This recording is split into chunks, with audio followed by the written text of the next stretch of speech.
வணக்கம். தந்தையின் பாட்காஸ்ட் செய்திகளை வாசிப்பது அஞ்சலி. முதலில் தலைப்புச் செய்திகளை பார்க்கலாம். தமிழக கோயில்களில் அர்ச்சகர் நியமனம் தொடர்பான அரசு விதிகள் செல்லும். சென்னை உயர்நீதிமன்றம் தீர்ப்பு. தமிழகத்தில் நகராட்சி, கிராம ஊராட்சிகளில் பட்டியலின தலைவர்கள் மீதான சாதிய பாகுபாடுகளை தடுக்க வேண்டும். நடவடிக்கை எடுக்க மாவட்ட ஆட்சியர்களுக்கு தலைமைச் செயலாளர் இறையன்பு உத்தரவு. தமிழகத்தில் போக்குவரத்து சேவைகளுக்கான கட்டணங்கள் பல மடங்கு உயர்வு. எதிர்ப்புகள், கருத்துக்களை தெரிவிக்க 30 நாட்கள் அவகாசம். தமிழக நிதியமைச்சர் பிடிஆர் பழனிவேல் தியாகராஜன் கார் மீது காலணி வீசிய வழக்கு. கைது செய்யப்பட்ட 9 பேரில் 6 பேருக்கு ஜாமீன், 3 பேரின் ஜாமீன் மனுக்கள் தள்ளுபடி. 17 ஆண்டுகளுக்கு பிறகு பாகிஸ்தானுக்கு சுற்றுப்பயணம் செய்யும் இங்கிலாந்து கிரிக்கெட் அணி. போட்டிக்கான அட்டவணையை வெளியிட்டது பாகிஸ்தான் கிரிக்கெட் வாரியம். இனி விரிவான செய்திகள். அர்ச்சகர் நியமனம் தொடர்பான அரசு விதிகள் செல்லும் என தீர்ப்பளித்துள்ள சென்னை உயர்நீதிமன்றம் ஆகம விதிப்படி அர்ச்சகர்களை நியமிக்க உத்தரவிட்டுள்ளது. தமிழகத்தில் உள்ள கோயில்களில் அர்ச்சகர்கள், பூசாரிகள் நியமனம் தொடர்பாக இந்து சமய அறநிலையத்துறை புதிய விதிகளை கொண்டு வந்தது. இதனை எதிர்த்து சென்னை உயர்நீதிமன்றத்தில் வழக்குகள் தொடரப்பட்டன. இதனை விசாரித்த நீதிமன்றம் அர்ச்சகர்கள் நியமனம் தொடர்பாக தமிழக அரசு கொண்டு வந்த விதிகள் செல்லும் என தீர்ப்பளித்துள்ளது. தமிழக கோயில்களில் அர்ச்சகர் நியமனம் தொடர்பாக உயர்நீதிமன்றத்தின் தீர்ப்பு வரவேற்கத்தக்கது என திராவிட கழக தலைவர் கி. வீரமணி தெரிவித்துள்ளார். திருவாரூரில் செய்தியாளர்களிடம் பேசிய அவர், இந்த தீர்ப்பை எதிர்த்தும் உச்சநீதிமன்றம் செல்ல வாய்ப்புள்ளதாகவும் அந்த தடையையும் உடைத்து எறிவோம் என்றும் அவர் கூறினார். இப்போது இந்த நீதிமன்றமும் சேர்ந்து இந்த நியமனங்கள் செல்லும், விதிகளும் செல்லும், நியமனமும் செல்லும் என்று ஆக்கியிருக்கிறார். இல்லை ஆகம விதிப்படி என்றெல்லாம் சொன்ன உடனே ஆகம விதிப்படி எங்கெங்கே இருக்கிறதோ அங்கே ஒரு குழுவை போட்டு ஆராய செய்யலாம் என்று அவர்கள் சொல்லியிருக்கிறார்கள். கனியாமூர் பள்ளி மாணவி ஸ்ரீமதி மரண வழக்கில் சக மாணவிகள் 2 பேர் விழுப்புரம் தலைமை குற்றவியல் நீதிமன்றத்தில் வாக்குமூலம் அளித்தனர்.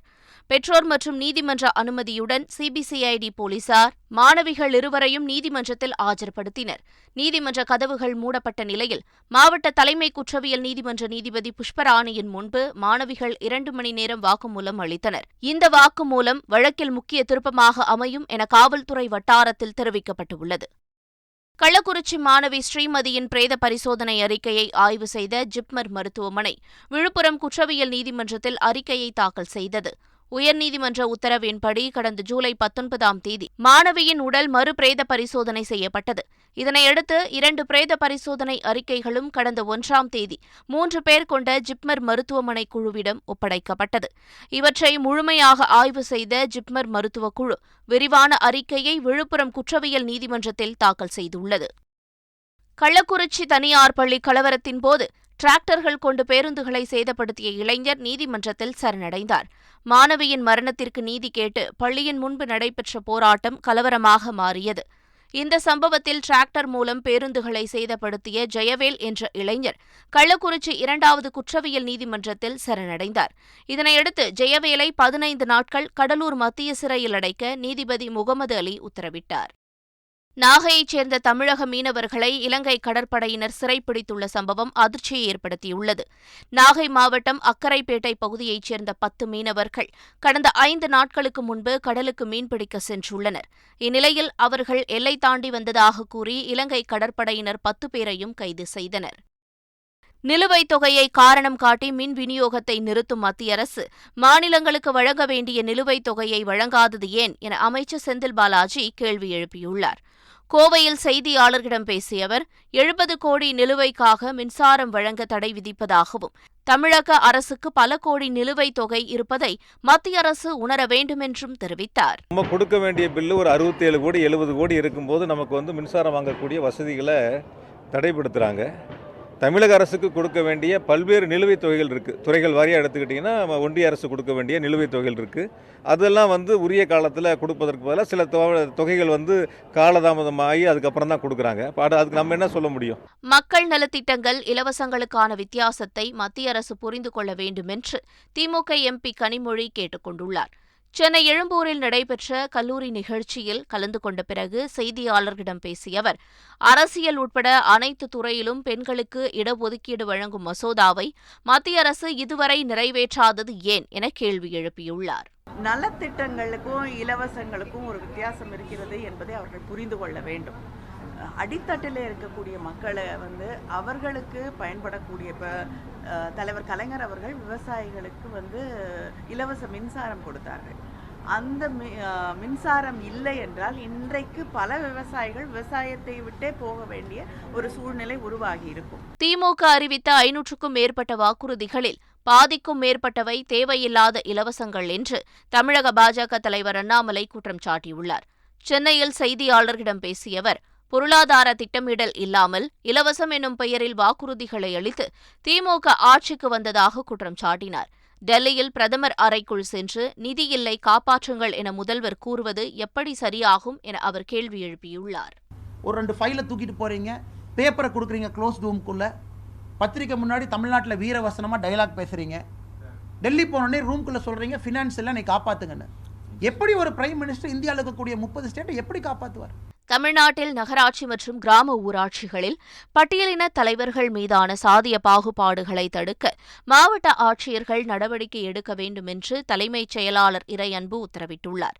இதுகுறித்து அவர் எழுதியுள்ள கடிதத்தில், கிராம ஊராட்சி தலைவர்கள் சந்திக்கும் பிரச்சினைகள், எடுக்க வேண்டிய நடவடிக்கைகள் பட்டியலிடப்பட்டுள்ளது. இது தொடர்பாக எடுத்த நடவடிக்கை குறித்து அரசுக்கு அறிக்கை தாக்கல் செய்ய வேண்டும் என்றும் இறையன்பு உத்தரவிட்டுள்ளார். போக்குவரத்து துறையின் வருவாயை அதிகரிக்கும் நோக்கில் போக்குவரத்து சேவைகளுக்கான கட்டணங்களை தமிழக அரசு பல மடங்கு உயர்த்தியுள்ளது. வாகன விதிகளில் திருத்தம் செய்வதற்கான வரைவானது கடந்த ஜூலை 25ஆம் தேதி வெளியிடப்பட்டது. குறிப்பாக 10 மடங்குக்கு மேல் கட்டணம் உயர்த்தப்பட்டுள்ளது. இது தொடர்பான கருத்துக்கள், எதிர்ப்புகளை தெரிவிக்க 30 நாட்கள் அவகாசம் வழங்கப்பட்டுள்ளது. இந்த அவகாசம் முடியும் நிலையில் புதிய கட்டணத்தை அமல்படுத்த தமிழக அரசு முடிவெடுத்துள்ளது. மதுரையில் அமைச்சர் பழனிவேல் தியாகராஜன் கார் மீது காலணி வீசிய வழக்கில் கைது செய்யப்பட்ட 6 பேருக்கு மாவட்ட நீதிமன்றம் ஜாமீன் வழங்கியுள்ளது. ராணுவ வீரர் லட்சுமணன் உடலுக்கு அஞ்சலி செலுத்தும் நிகழ்ச்சியின் போது அமைச்சர் பழனிவேல் தியாகராஜன் கார் மீது காலணி வீசிய பாஜகவைச் சேர்ந்த 9 பேர் கைது செய்யப்பட்டனர். இதில் தனலட்சுமி, சரண்யா, தெய்வானை ஆகியோரின் ஜாமீன் மனுக்களை தள்ளுபடி செய்தும் குமார் உள்ளிட்ட 6 பேருக்கு ஜாமீன் வழங்கியும் நீதிமன்றம் உத்தரவிட்டது. அரசு மற்றும் அரசு உதவி பெறும் பள்ளிகளில் படிக்கும் மாணவ மாணவிகளுக்கு இந்த ஆண்டு இறுதிக்குள் புத்தகப்பை மற்றும் காலணிகள் வழங்கப்படும் என்று அமைச்சர் அன்பில் மகேஷ் தெரிவித்துள்ளார். தஞ்சை அரசு உயர்நிலைப் பள்ளியில் நடைபெற்ற இலவச மிதிவண்டிகள் வழங்கும் நிகழ்ச்சியில் பேசிய அமைச்சர் அன்பில் மகேஷ், புத்தகப்பைகள் டிசம்பர் மாதம் இறுதிக்குள்ளும், காலணிகள் நவம்பர் மாதம் முதல் வாரத்திற்குள்ளும் வழங்கப்படும் என்றும் தெரிவித்தார். ஆல்மோஸ்ட் எல்லா மெட்டீரியலுமே நவம்பர் ஃபர்ஸ்ட் வீக் போல் முடிஞ்சு, நம்ம பேக் மட்டும் டென்டேட்டிவாக டிசம்பர் எண்டுக்குள்ளார வந்துடும். அதுக்கான வேகத்தை தான் எடுத்துருக்கோம். நாங்கள் உயர்கல்வி பயிலும் பெண்களுக்கு மாதந்தோறும் 1000 ரூபாய் நிதியுதவி வழங்கும் மூவலூர் ராமாமிர்தம் உயர்கல்வி உறுதி திட்டத்தில் இதுவரை 93,000 மாணவிகள் சேர்க்கப்பட்டு உள்ளதாக உயர்கல்வித்துறை தெரிவித்துள்ளது. மேலும் நடப்பு கல்வியாண்டில் இளநிலை 1ஆம் ஆண்டில் சேரும் மாணவிகள் தனியாக விண்ணப்பிக்க வேண்டும் எனவும், புதிய பதிவுக்கான சேவை தற்போது தற்காலிகமாக நிறுத்தப்பட்டு உள்ளதாகவும் தெரிவிக்கப்பட்டிருக்கிறது. அரசு பள்ளி ஆசிரியை தற்கொலை செய்து கொண்ட விவகாரத்தில் பள்ளி தலைமை ஆசிரியை பணியிடை நீக்கம் செய்யப்பட்டார். வேலூர் மாவட்டம் குடியாத்தம் அருகே நெல்லூர்பேட்டை அரசு பள்ளியில் பணியாற்றி வந்த தையல் ஆசிரியை நாகேஸ்வரி தமது வீட்டில் தற்கொலை செய்து கொண்டார். அவரது இறப்புக்கு பள்ளி தலைமை ஆசிரியைதான் காரணம் என புகார்கள் எழுந்தன. இதையடுத்து தலைமை ஆசிரியை பிரமிளா இவாஞ்சலின் பணியிடை நீக்கம் செய்யப்பட்டார். புதுச்சேரியில் குடும்ப தலைவிகளுக்கு மாதம் 1000 ரூபாய் உதவித்தொகை வழங்கப்படும் என்று மாநில முதலமைச்சர் ரங்கசாமி அறிவித்துள்ளார். 2022-2023ஆம் ஆண்டுக்கான 10,696 கோடி ரூபாய் மதிப்பிலான பட்ஜெட்டை முதலமைச்சர் ரங்கசாமி தாக்கல் செய்தார். எந்தவிதமான அரசு உதவித்தொகையும் பெறாத 21 வயது முதல் 57 வயது வரை வறுமை கோட்டிற்கு கீழ் உள்ள ஒவ்வொரு குடும்ப தலைவிக்கும் மாதம் 1000 ரூபாய் வழங்கப்படும் என அறிவித்தார். மாணவர்களுக்கு இலவச சைக்கிள், லேப்டாப் திட்டங்களையும் அவர் அறிவித்துள்ளார். புதுச்சேரியில் குடும்ப தலைவிகளுக்கு மாதம் 1000 ரூபாய் உதவித்தொகை எப்படி வழங்க முடியும் என்று சட்டமன்ற எதிர்க்கட்சித் தலைவர் சிவா கேள்வி எழுப்பியுள்ளார். இதுகுறித்து பேசிய அவர், புதுச்சேரி அரசு ஏற்கனவே 9000 கோடி ரூபாய் கடன் சுமையில் இருக்கும் நிலையில் குடும்ப தலைவிகளுக்கு மாதம் 1000 ரூபாய் எப்படி வழங்க முடியும் என்றும் அவர் கேள்வி எழுப்பியுள்ளார். டெல்லி துணை முதல்வர் மணீஷ் சிசோடியாவிற்கு பாரத் ரத்னா வழங்குவதற்கு மாறாக சிபிஐ சோதனை நடத்தப்பட்டு வருவதாக டெல்லி முதலமைச்சர் அரவிந்த் கெஜ்ரிவால் தெரிவித்துள்ளார். டெல்லி முதலமைச்சர் அரவிந்த் கெஜ்ரிவால் குஜராத்திற்கு 2 நாள் பயணமாக சென்றுள்ளார். அங்கு செய்தியாளர்களை சந்தித்த அவர், டெல்லியில் 70 ஆண்டுகளில் மற்ற கட்சிகளால் செய்ய முடியாத அரசு பள்ளிகள் சீர்திருத்தத்தை மணீஷ் சிசோடியா வெற்றிகரமாக செய்ததாகவும் தெரிவித்தார். கேரள மாநிலம் கண்ணூரில் பல்கலைக்கழக துணைவேந்தர் தன்னை தாக்க சதி செய்ததாக மாநில ஆளுநர் ஆரிஃப் முகமது கான் குற்றம் சாட்டியுள்ளார். இந்நிலையில் நேற்று டெல்லியில் செய்தியாளர்களிடம் பேசிய ஆளுநர் ஆரிஃப் முகமது கான், கடந்த 2019ஆம் ஆண்டு கண்ணூர் பல்கலைக்கழகத்தில் நடந்த சரித்திர மாநாட்டில் தன்னை தாக்க துணைவேந்தர் கோபிநாத் ரவீந்திரன் சதி செய்ததாக குற்றம் சாட்டினார். இது அரசியல் வட்டாரத்தில் பரபரப்பை ஏற்படுத்தியுள்ளது. கண்ணூர் பல்கலைக்கழகத்தில் இணை பேராசிரியராக பிரியா வர்கீஸ் நியமிக்கப்பட்டதற்கு தடை விதித்து கேரள உயர்நீதிமன்றம் உத்தரவிட்டுள்ளது. முதல்வர் பினராயி விஜயனின் தனிச் செயலாளரான ராகேஷின் மனைவி பிரியா வர்கீஸ் ஆராய்ச்சி மதிப்பெண் குறைவாக இருந்தும் நேர்காணலுக்கு பின் இணை பேராசிரியராக நியமிக்கப்பட்டார். இந்த நியமனத்திற்கு தடை கோரி ஜோசப் சகாரியா என்பவர் மனு தாக்கல் செய்தார். மனுவை விசாரித்த நீதிமன்றம் பிரியா வர்கீஸின் நியமனத்திற்கு தடை விதித்தது. கடலூர் மாவட்டம் கிருஷ்ணாபுரத்தைச் சேர்ந்த வேம்பரசி என்ற பெண் வீடு கட்டித்தரக்கோரி பிரதமர் மற்றும் குடியரசுத் தலைவர் அலுவலகத்தில் மனு கொடுத்துள்ளார். கடந்த 2015இல் கணவரை இழந்த வேம்பரசி தனது 8 வயது மகனுடன் தனியாக வசித்து வருகிறார். இயற்கை சீற்றத்தால் சேதமடைந்த தமது வீட்டை அரசின் திட்டத்தில் கட்டித்தரக்கோரி அதிகாரிகளிடம் பலமுறை மனு அளித்தார். நடவடிக்கை இல்லாததால் டெல்லி சென்ற வேம்பரசி பிரதமர் மற்றும் குடியரசுத் தலைவர் அலுவலகத்தில் மனு அளித்துள்ளார். பீகார் மாநிலம் பாட்னாவில் ஆசிரியர்கள் மீது தடியடி நடத்தப்பட்ட சம்பவம் பெரும் பரபரப்பை ஏற்படுத்தியது. பீகாரில் ஆசிரியர் தகுதி தேர்வுக்கு விண்ணப்பதாரர்களின் பணியாணை தொடர்பான அதிகாரப்பூர்வ அறிவிப்பை வெளியிடுவதில் தாமதம் ஏற்பட்டுள்ளது. இதற்கு எதிர்ப்பு தெரிவித்த தேர்வர்கள் பாட்னாவில் போராட்டத்தில் ஈடுபட்டனர். போராட்டத்தை ஒடுக்க போலீசார் தடியடி நடத்தினர். இதில் தேசிய கொடியுடன் போராட்டத்தில் ஈடுபட்ட இளைஞரை போலீசார் கண்மூடித்தனமாக தாக்கிய வீடியோ பரவி வருகிறது. இலங்கை துறைமுகத்தில் நிறுத்தப்பட்டிருந்த சீன உளவு கப்பல் புறப்பட்டு சென்றது. இந்தியாவின் எதிர்ப்பையும் மீறி இலங்கைக்கு கடந்த 16ஆம் தேதி வந்த யுவான்வாங் 5 சீன கப்பல் இலங்கையின் அம்மாந்தோட்டை துறைமுகத்தில் நங்கூரமிடப்பட்டிருந்தது. இந்நிலையில் அந்த கப்பல் எரிபொருள், உணவு உள்ளிட்டவை நிரப்பிக்கொண்டு அம்மாந்தோட்டை துறைமுகத்திலிருந்து நேற்று மாலை புறப்பட்டதாக தெரிவிக்கப்பட்டிருக்கிறது. கோப்ரா படத்தின் புரமோஷனுக்காக நடிகர் விக்ரம் திருச்சி முதல் ஹைதராபாத் வரை பயணிக்க உள்ளார். வரும் 31ஆம் தேதி படம் திரைக்கு வரும் நிலையில் 25ஆம் தேதி சென்னையில் நடைபெறும் நிகழ்ச்சியில் படத்தின் ட்ரெய்லரை விக்ரம் வெளியிட உள்ளதாக படக்குழு அறிவித்துள்ளது. இதற்கு முன்பு செவ்வாயன்று திருச்சி மற்றும் மதுரையிலும் 24ஆம் தேதி கோவையில் நடைபெறும் புரமோஷன் நிகழ்ச்சியிலும் விக்ரம் பங்கேற்க உள்ளதாக படக்குழு தெரிவித்துள்ளது.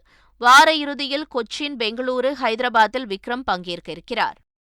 இங்கிலாந்து கிரிக்கெட் அணி 17 ஆண்டுகளுக்கு பிறகு பாகிஸ்தானுக்கு சுற்றுப்பயணம் செய்வதை பாகிஸ்தான் கிரிக்கெட் வாரியம் உறுதி செய்துள்ளது.